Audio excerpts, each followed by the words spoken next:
அக்கா 1 கிலோ கடலை கொடுங்க. 1 கிலோ எப்படிப்பா ஒரு ஆளுக்கு பத்தும்? ஆமா, என் தம்பி இருக்கான். அப்ப 2 கிலோவா கொடுத்துருங்க. உன் தங்கச்சி கோச்சிக்காதா?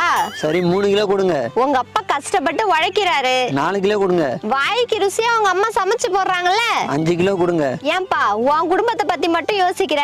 நாளைக்கு உனக்கு கல்யாணம் ஆகும், நாளன்னைக்கு புள்ள பிறக்கும். நாளன்னைக்கு எப்படி புள்ள பிறக்கும்?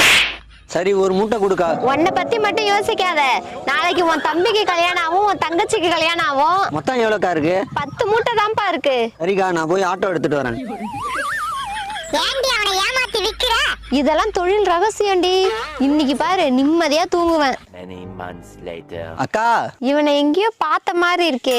நான் தான்க்கா உங்ககிட்ட கடலை வாங்கிட்டு போனேன்ல.